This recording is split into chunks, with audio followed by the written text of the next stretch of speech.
Hello, welcome to my channel. My name's Catherine and this is So Much Sewing. This channel, So Much Sewing, is all about my home sewing adventures. It's about what I get up to in my sewing room.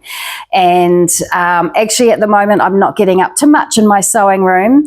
I did put a video out a few weeks ago saying I haven't lost my sojo, I just don't know what to make right now. Well, actually, at the moment, I feel like I have lost my sojo and I just can't get motivated to do anything. I've got a half-finished project, which I'll talk to you about in a minute. I do have a couple of ideas for what I think will be, pretty quick wins, which is probably what I need right now.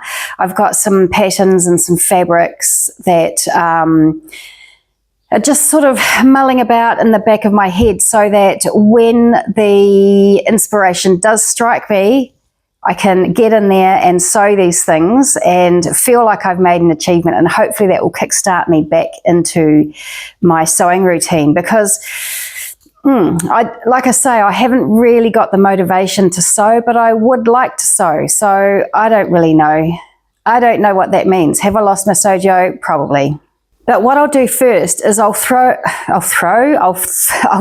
you a piece of fabric that I've had for probably months right about now. And I've been saving it because I've been waiting for, I have said before, I've been waiting for some Nerida Hansen fabric to show up. And look, it's not showing up. I'm a whole lot of mad about this Nerida Hansen situation, but I guess I won't go into it because I will start ranting. So I've been waiting for that fabric to show up. Then I realised it sort of wasn't going to show up, so I put in my request for a refund. It feels like I'm being strung along. I feel like I'm never going to get my refund. I'm never going to get my fabric. As I say, I'm a whole lot of mad. One of the fabrics I did want to show you is a Nerida Hansen fabric, but I'm not going to show you that because that's just my little personal protest about the situation. So I say to Nerida Hansen, and yeah, I'm going to move on. So the fabric I will show you is this amazing color. Look at this. It's coming up brighter on the screen than in real life. In real life, it's a lot duskier than that. Well, from what I can see on the screen here, it's a lot duskier. So I don't know. No, it's all very bright cerise pink, which it is. I can't deny that. It's a bright cerise pink, but it's a lot more duskier. There's a lot more sort of dusky blue in it in reality than that bright fuchsia pop of color. But they called it a mini seersucker, and I haven't seen this before. It is very mini seersuckery. I haven't washed this yet. It's the same on both sides. It's cotton. There's a slight stretch to it, but that'll be a mechanical stretch. I'm sure it was 100% cotton. It came from Paper Scissors Cloth here in New Zealand. They're a highly sustainable fabric company. They really pride themselves on the fabrics that they source being traceable, ethical, the highest degree of sustainable and ethical. This was actually, I believe they said it was an error, that their supplier sent this to them in error. So it's not quite it doesn't quite reach those lofty goals that Paper Scissors Cloth normally have when it comes to sustainability. And I think it falls down on the traceability. I can't quite remember because, as I say, it was a few months ago that I purchased this. So it was on a really good special price. I think I paid $26 a metre for this 100% cotton and quite sustainably made cotton fabric. Which anything from Paper Scissors Cloth, normally you're sort of looking at sort of probably $40 and upwards for fabric. So that was a great deal. I think I got 3 meters of this. maybe 2.5 meters. So I don't yet know what I'm going to make with that. I'll wait and see how it feels once it's washed. It's a very sort of structured feel to it.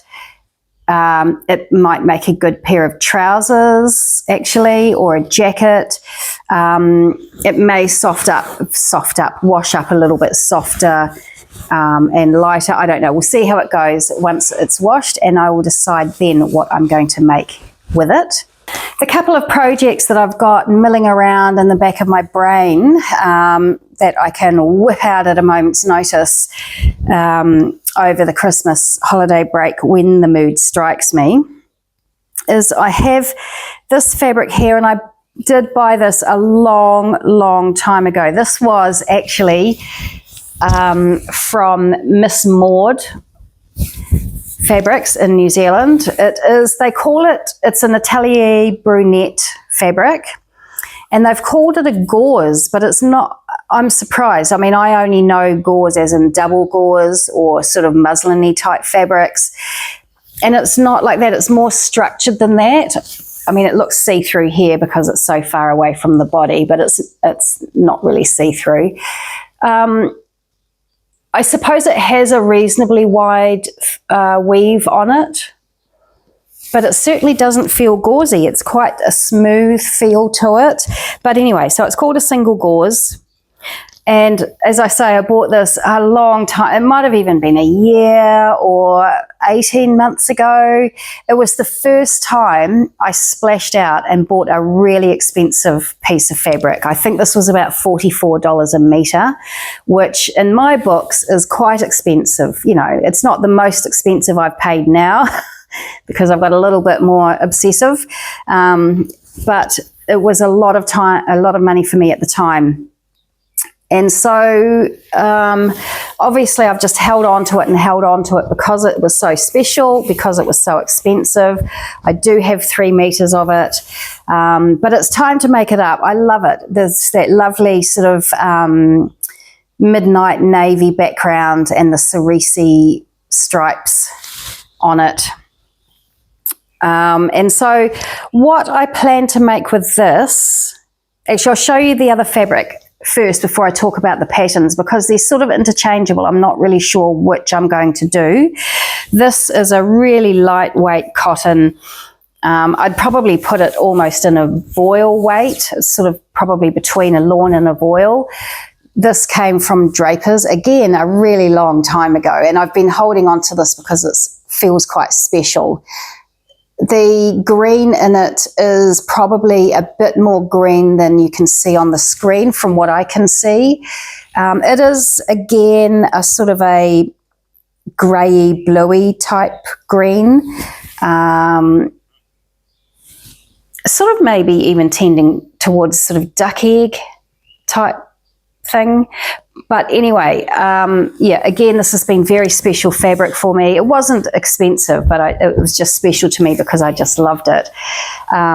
This one I've got 3.5 meters, so that probably might dictate which of the patterns I make up with this.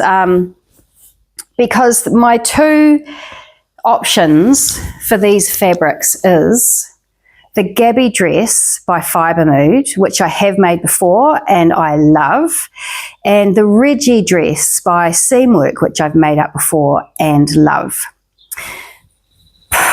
This or this, I don't know which is going to be in which. I mean, maybe I can't actually make.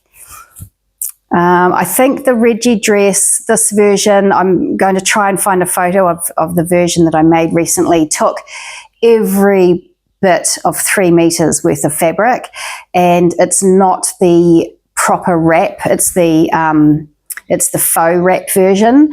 I would like to make the proper full wrap version if I could, but I do want to make it fairly long, so I probably don't have enough fabric of either of these for the full wrap Reggie. But I could make the faux wrap out of this. I found with the Reggie that I made, it was just a little bit large for me, and so I have done a little bit of pottering in the sewing room, and I have cut down my pattern. I made a 14, and I've cut it down to a 12 in the bodice, but kept it roomier through the hip. So I've sort of graded it from a 12 back out to the 14 here, because I felt I didn't really want it to be any less roomy around the hips, but it could be less roomy around the bust. So that's what I've done. And I've also done a 1 inch. Actually, I don't know why I keep working in inches. I think it's because of the sewing YouTube channels that I watch often talk about inches, sewing in inches, and here in New Zealand we use centimetres, but I find myself sort of working interchangeably between inches and centimetres. But anyway, I digress. So yeah, I've done an inch narrow shoulder adjustment here because the shoulder was falling off probably down to about there on the dress, and I wanted to pull that up. So I think that fits really nicely, but now I'm second guessing myself and wondering, have I made it too snug? I don't want it too snug. So I'll just need to go back and check that and figure out if what I've done is actually what I want. So with that being 3 meters, that's probably the Reggie dress, and this one was probably the Gabby. The Gabby can suck up a lot of fabric because it's got that go day. When I made it, I put it in the back, the go day in the back, but I could put it in the front, or if I had enough fabric, I might do front and back. So if I did front and back, I wouldn't be able to do a full length, I'm sure, because I've only got 3.5 meters, and I can't remember off the top of my head what the fabric requirements are for Gabby, but she's thirsty. She takes a lot of fabric. So this, I'm actually really looking forward to this for summer. It's just so lightweight. This one, excuse me, is a bit heavier. It will still be obviously 100% breathable and gorgeous for summer. So yeah. The more I'm thinking about this, maybe this isn't right for Reggie. See, I don't know what to do with this now. I've talked myself out of it. See, that's my whole losing my sojo business revealing itself to you as we speak. Anyway, I'll come back to that another time. And so now we come to the project that I think has actually put the brakes on my sojo. If you recall, I made the sundress out of this fabric here, the sundress by Makers Atelier, and it was just a lemon. It was a disaster. It didn't fit properly. It just all round bad, and I was very unhappy with it. So I decided to turn it into something else. I didn't want to waste this Lady McElroy fabric. So what I did was I got some other pieces of fabric. I got this seersuckery stuff, and I got this black and white sort of uneven stripe from Spotlight. I just got 1.5 meters of each of these 2 different fabrics to put with this to make the matchy gather dress. And so this is how far I've got with it. I've even made bias binding out of what was left over of the Lady McElroy. I did play around with putting some sleeves on this because the sleeves are just too short for me. I prefer a much longer sleeve. By the way, I'm wearing an Ashling dress by Papercut Patterns. This is made in a really lovely cotton lawn that I got from the Dahlia Sewciety in one of her sewing bespoke boxes a long time ago. It's I actually call it my Christmas dress because it's full of what I sort of think of as Christmas flowers.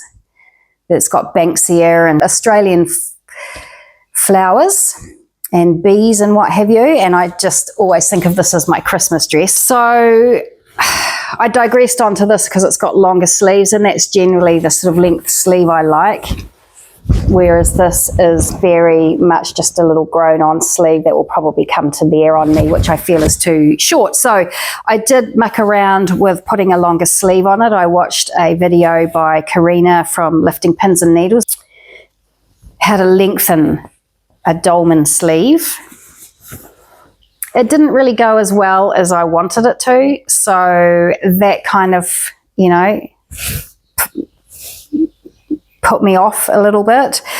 And I made this really long with the idea that I could shorten it if I decided it was too long, and perhaps use this for the grown-on sleeves. When it came to putting the skirt on, because the skirt, I basically just, I've left, this is the pocket construction from the original sundress that I made.